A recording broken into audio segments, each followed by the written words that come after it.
టీవీకి స్వాగతం. ముందుగా ముఖ్యాంశాలు. లైంగిక వేధింపులకు పాల్పడ్డ ప్రముఖ కొరియోగ్రాఫర్ జానీ మాస్టర్ కేసు నమోదు చేసిన రాయదుర్గం పోలీసులు.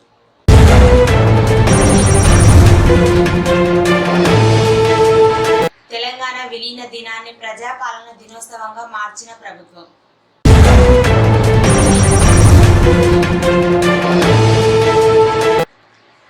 వాల్మీకి గుడికి 10,000 విరాళం అందజేసిన మద్దెలబండ శేఖర్ నాయుడు.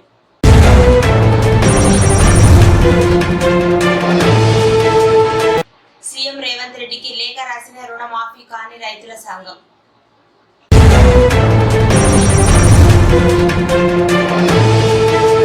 వినాయకుడి దగ్గర డ్యాన్స్ చేసి గుండెపోటుతో యువకుడు మృతి.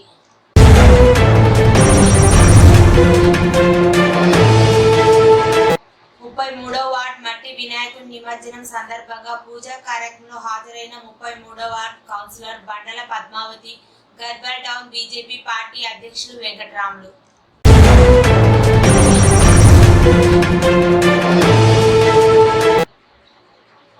వాల్మీకి గుడికి 10,000 విరాళం అందజేసిన రేపల్లి గ్రామానికి చెందిన డి కొండన్న నాయుడు.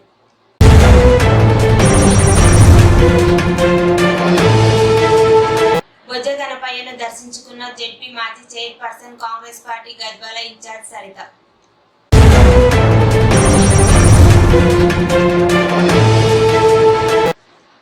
డాక్టర్ బాబాసాహెబ్ అంబేద్కర్ సచివాలయం ముందు తెలంగాణ తల్లి విగ్రహ స్థానంలో రాజీవ్ గాంధీ విగ్రహాన్ని ఆవిష్కరించడానికి వ్యతిరేకంగా రేపు తెలంగాణ వ్యాప్తంగా తెలంగాణ తల్లి విగ్రహాలకు పాలాభిషేకాలు చేయనున్న బీఆర్ఎస్ పార్టీ.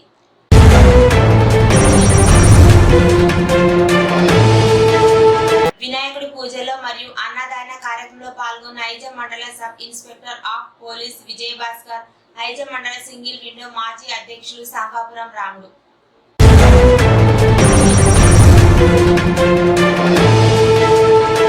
తెలుగు తమిళ్ ఇండస్ట్రీలో బాగా పాపులర్ అయిన కొరియోగ్రాఫర్ జానీ మాస్టర్ గత కొంతకాలంగా తన మీద లైంగిక వేధింపులకు పాల్పడుతున్నట్లు మరో మహిళా కొరియోగ్రాఫర్ పోలీసులకు ఫిర్యాదు చేసింది. చెన్నై, ముంబై, హైదరాబాద్ లో సహా వివిధ నగరాల్లో అవుట్డోర్ చేస్తున్నప్పుడు మరియు నర్సరింగ్ లో తన నివాసంలో కూడా జానీ తనపై అనేక సార్లు లైంగిక వేధింపులకు పాల్పడ్డారని ఫిర్యాదులో పేర్కొంది.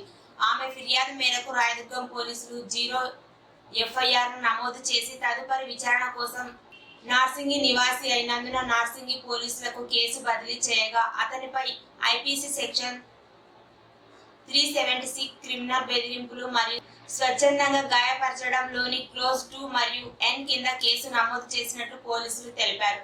జానీ మాస్టర్ కు గతంలో సైతం నేర చరిత్ర కలిగి ఉంది. 2015లో ఓ కాలేజీలో మహిళపై దాడి కేసులో, 2019లో మేడ్చల్లోని స్థానిక కోర్టు జానీ మాస్టర్ కు 6 నెలల జైలు శిక్ష విధించింది. ఈ నెల 17వ తేదీన తెలంగాణ రాష్ట్ర వ్యాప్తంగా ప్రజాపాలన దినోత్సవాన్ని ఘనంగా నిర్వహించేందుకు రాష్ట్ర ప్రభుత్వం సన్నాహాలు చేస్తుంది. ఈ దినోత్సవం సందర్భంగా వివిధ కార్యక్రమాలు నిర్వహించనున్నారు. ప్రజలకు ప్రభుత్వ పథకాల గురించి అవగాహన కల్పించడంతో పాటు ప్రభుత్వ సేవలను మరింత సులభతరం చేసేందుకు ప్రత్యేక కార్యక్రమాలు చేపట్టనున్నారు. అయితే సెప్టెంబర్ 17వ తేదీన తెలంగాణ విలీన దినంగా చారిత్రకంగా గుర్తించబడినప్పటికీ కాంగ్రెస్ ప్రభుత్వం దీనిని ప్రజాపాలన దినోత్సవంగా మార్చింది. 1948లో ఈ రోజున నిజాం పాలన నుండి హైదరాబాద్ రాష్ట్రం భారతదేశంలో విలీనమైంది. ఈ చారిత్రక సందర్భాన్ని గుర్తుంచుకోవడానికి విలీన విమోచన దినంగా జరుపుకోవాలని తెలంగాణ సమాజం చాలా కాలంగా డిమాండ్ చేస్తుంది. బీఆర్ఎస్ జిల్లా నాయకులు బాసు హనుమంతు నాయుడు ఆధ్వర్యంలో మల్దకల్ మండలం బీఆర్ఎస్ నాయకులు శేఖర్ నాయుడు మల్దకల్ వాల్మీకి గుడికి 10,000 రూపాయలు విరాళం అందజేయడం జరిగింది. ఈ కార్యక్రమంలో వాల్మీకి మల్దకల్ మండల కమిటీ సభ్యులు వెంకటన్న, వెంకటరాములు, హనుమంతు, నాగరాజు, మునియప్ప, మల్దకల్ నర్సప్ప, తిరుమలేష్, తిమ్మప్ప, మేకల నరసింహులు, ఆంజనేయులు, తిమ్మప్ప, తిరుమలేష్, మునియప్ప, గ్రామస్తులు తదితరులు పాల్గొన్నారు. 3 నెలల నుంచి అధికారులకు కుక్కలపై చర్యలు తీసుకోవాలంటూ ఎన్నిసార్లు ఫిర్యాదు చేసినా పట్టించుకోని వైనం. హైదరాబాద్ నగర శివార్ మేడిపల్లి పోలీస్ స్టేషన్ పరిధిలోని ఫిర్జాదిగూడ మున్సిపాలిటీ 20వ వార్డ్ బాలాజీ ఫంక్షన్ హాల్ సమీపంలో బాలాజీ ఎక్లేవ్ అపార్ట్మెంట్ వద్ద 4 సంవత్సరాల భార్గవ్ అనే బాలుడిపై వీధి కుక్కల దాడి. ఆసుపత్రిలో చికిత్స పొందుతున్న భార్గవ్. అధికారులు సమయానికి స్పందించకపోవడం వల్లనే ఈ ఘటన జరిగిందని ఆగ్రహం వ్యక్తం చేస్తున్న స్థానికులు. మా కొడుకు ఇట్లా ఆడుకుంటుంటే ఇడికి పోయిండు, ముందుకు పోయిండు, కొద్దిగా కుక్కగా కరిచింది. 11వ తారీఖు కరిచింది, బాగా కరిచింది. సరే అంత కరిచింది. ఏళ్ళల్లో ఇట్లా కాటపడ్డ, ఇట్లా గడ్డిపడ్డాయి ఏళ్ళల్లో. ఈ మట్ట మీద మొత్తం తోలేదు. అంటే ఒక చెప్పారు ఆ కుక్కల గురించి ఇట్లా కరుస్తున్నాయని చెప్పి. మాకు తెలియదు సార్, మేము కొత్తగా వచ్చినాం. మా పిల్లలు ఎప్పటికీ అతను విడిచిపెట్టి దూరం పోకపోయాడు. కొద్దిగా ముందుకు పోయిన పిల్లలతో ఆడుకుంటా గాంధీ హాస్పిటల్కి తీసుకుపోయాను. ఇక ఆడ కొంచెం మళ్ళీ వేరే హాస్పిటల్ తీసుకోమంటే ఇక్కడ మాకు కొత్తగా ఏం తెలుస్తలేదని మళ్ళీ వరంగల్కి తీసుకెళ్ళాను సార్. ఇప్పుడు వరంగల్నే ఉన్నాను. Okay, Warangal hospital. మీ బాబు పేరు ఏం పేరు? మా బాబు పేరు భార్గవ్. ఎన్ని సంవత్సరాలు? 4 సంవత్సరాలు. ఓకే. ప్రతి కుటుంబానికి 2 లక్షల రుణమాఫీ చేస్తారని చెప్పి మాఫీ కానందున సీఎం రేవంత్ రెడ్డికి లేఖ రాసిన రైతుల సంఘం. రుణమాఫీ అవుతోందో లేదోనని ఆందోళనతో కొంతమంది రైతులు ఆత్మహత్యలు చేసుకుంటున్నారు. 2 లక్షల కన్నా అధికంగా ఉన్న రుణాన్ని చెల్లిస్తేనే రుణమాఫీ అన్న నిబంధనతో రైతులు దిక్కుతోచని స్థితిలో ఉన్నారు. ప్రతి కుటుంబంలో కనీసం ఒక్కరైనా 2 లక్షల వరకు రుణమాఫీ షరతులు లేకుండా చేయాలని సీఎం రేవంత్ రెడ్డికి వినతి చేసుకున్న రైతులు.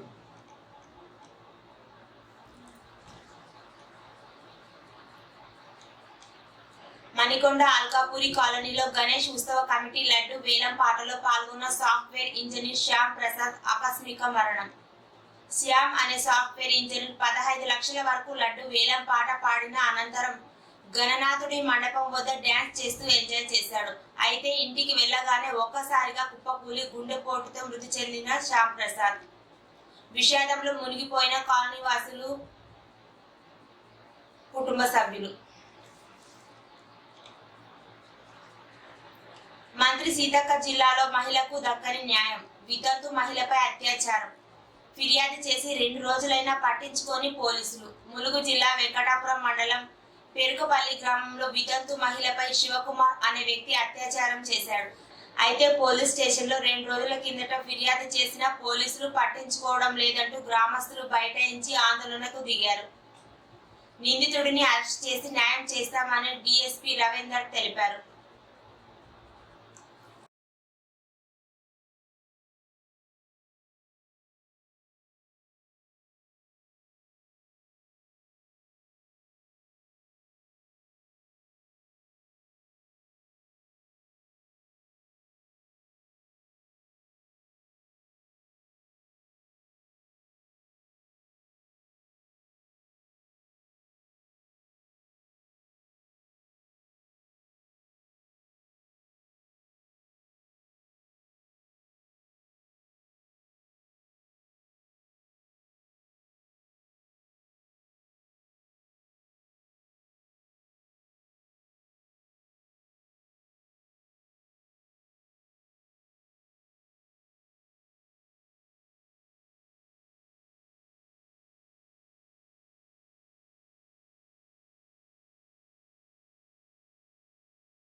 ముఖ్యమంత్రి సహాయ నిధికి 50 లక్షల విరాళం అందజేసిన మెగాస్టార్ చిరంజీవి. రామ్ చరణ్ తరపున మరో 50 లక్షలు ముఖ్యమంత్రి సహాయ నిధికి అందజేసిన చిరంజీవి.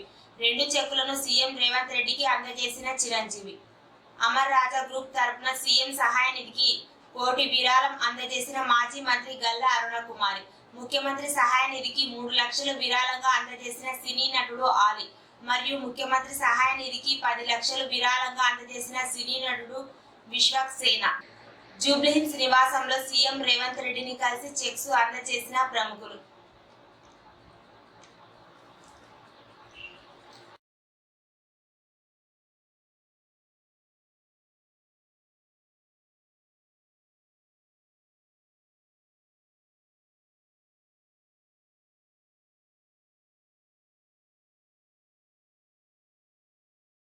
గద్వాల జిల్లా కేంద్రంలోని మున్సిపాలిటీ పరిధిలోని 33వ వార్డులో మద్రాస్పేట యూత్ ఆధ్వర్యంలో ఏర్పాటు చేసిన మట్టి వినాయకుని నిమజ్జన పూజ కార్యక్రమంలో 33వ ward councillor Bandala Padmavathi, Gadwal town BJP party అధ్యక్షులు వెంకటరాములు హాజరై మట్టి వినాయకునికి ప్రత్యేక పూజా కార్యక్రమాలు నిర్వహించి తీర్థ ప్రసాదాలు స్వీకరించి స్వామి ఆశీస్సులు పొందడం జరిగింది. అనంతరం మద్రాస్పేట యూత్ గణపతి లడ్డూను వేలంపాటలో ఎలకొండ చిట్టెమ్మ వారి కుమారుడు శేఖర్ యాదవ్ 16,016 సొంతం చేసుకోవడం జరిగింది. అదేవిధంగా చెన్నమ్మ వెంకటన్న వారి కుమారుడు ప్రశాంత్ కలశంను 25,016 సొంతం చేసుకోవడం జరిగింది. ఈ కార్యక్రమంలో మద్రాస్పేట యూత్ ఫ్యామిలీ ఫ్రెండ్స్ సభ్యులు, మహిళలు, భక్తులు, చిన్నారులు తదితరులు పాల్గొన్నారు.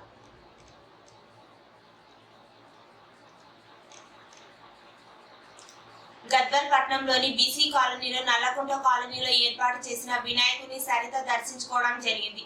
బీసీ కాలనీ యూత్ ఏర్పాటు చేసిన వినాయకుని వద్ద కాంగ్రెస్ పార్టీ నాయకులు పిఎన్ఆర్ జగదీష్ ఆధ్వర్యంలో అన్నదాన కార్యక్రమాలు మరియు నల్లకుంట వినాయకుని వద్ద మాజీ కౌన్సిలర్ కాంగ్రెస్ పార్టీ సీనియర్ నాయకుడు పులిపాటి వెంకటేష్ ఆధ్వర్యంలో ఏర్పాటు చేసిన అన్నదాన కార్యక్రమాలను జెడ్పీ మాజీ చైర్పర్సన్ కాంగ్రెస్ పార్టీ గద్వాల్ నియోజకవర్గ ఇన్ఛార్జ్ సరిత చేతుల మీదుగా ప్రారంభించారు.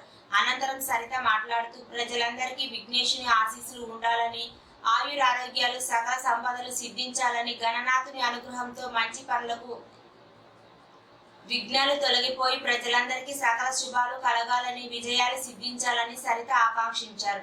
ఈ కార్యక్రమంలో కాంగ్రెస్ పార్టీ నాయకులు మధుసూదన్ బాబు, ఎల్లప్ప, కోటేష్, టీడీడీసీ నరసింహులు, నాగేంద్ర, రజిత్ కుమార్, నంబర్ నరసింహులు, జయకృష్ణ, రామకృష్ణ, మనోజ్, గోపి, కిట్టు, నాయకులు, కార్యకర్తలు, వినాయకుడు యూత్ సభ్యులు తదితరులు పాల్గొన్నారు. రేపు తెలంగాణలోని అన్ని నియోజకవర్గంలో తెలంగాణ తల్లి విగ్రహానికి పాలాభిషేకం చేయాలని ప్రజలకు కేటీఆర్ పిలుపు.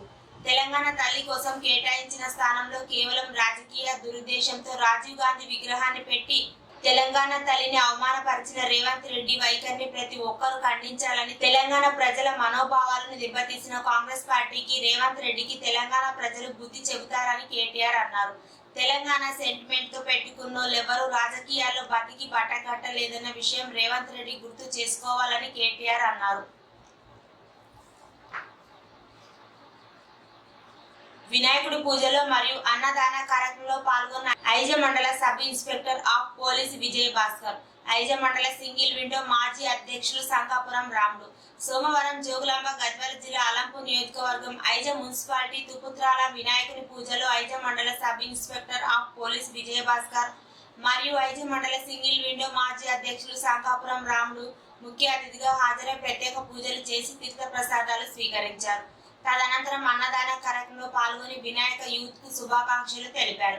ఈ కార్యక్రమంలో వేణి సోంపురం మాజీ సర్పంచ్ నర్సోజీ, బైనంపల్లి వజీర్, గణేష్, యూత్ సభ్యులు మరియు తదితరులు ఉన్నారు. మందకల్ గ్రామంలో శ్రీ వాల్మీకి మహర్షి గుడి నిర్మాణం కోసం గద్వాల మాజీ జిల్లా పరిషత్ వైస్ చైర్మన్ సరోజమ్మ రమేష్ నాయుడు 10,016 ఆర్థిక సాయం అందజేయడం జరిగింది. ఈ కార్యక్రమంలో మందకల్ వాల్మీకి మండల కమిటీ సభ్యులు వెంకటన్న, వెంకటరాములు, హనుమంతు, నాగరాజు, మునియప్ప, మందకల్ నర్సప్ప, తిరుమలేష్, తిమ్మప్ప, ఆంజనేయులు తదితరులు పాల్గొనడం జరిగింది.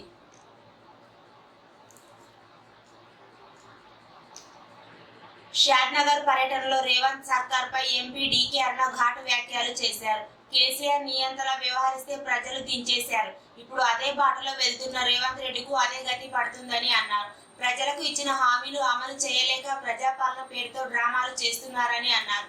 సెప్టెంబర్ 17 తెలంగాణ విమోచన దినోత్సవం అధికారికంగా నిర్వహించే దమ్ము ఈ ప్రభుత్వానికి లేదా అని అన్నారు. ముస్లింల ఓటు బ్యాంకు కాపాడుకునే ప్రయత్నంలో కాంగ్రెస్ ప్రజలను మోసం చేస్తోందని అన్నారు. ప్రజా వ్యతిరేక పాలనలో రేవంత్ కేసీఆర్ ని మించిపోయారని తెలిపారు. ప్రజలను మోసం చేయడం, అబద్ధాలు చెప్పడంతో కాంగ్రెస్ దిట్ట అని అన్నారు. గతంలో సెప్టెంబర్ 17 తెలంగాణ విమోచన దినోత్సవాన్ని అధికారికంగా నిర్వహిస్తామని గతంలో బీఆర్ఎస్ మోసం చేసింది.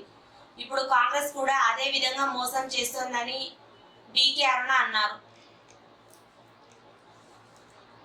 తెలంగాణ సచివాలయం ముందు రాజీవ్ గాంధీ విగ్రహాన్ని ఆవిష్కరించిన సీఎం రేవంత్ రెడ్డి.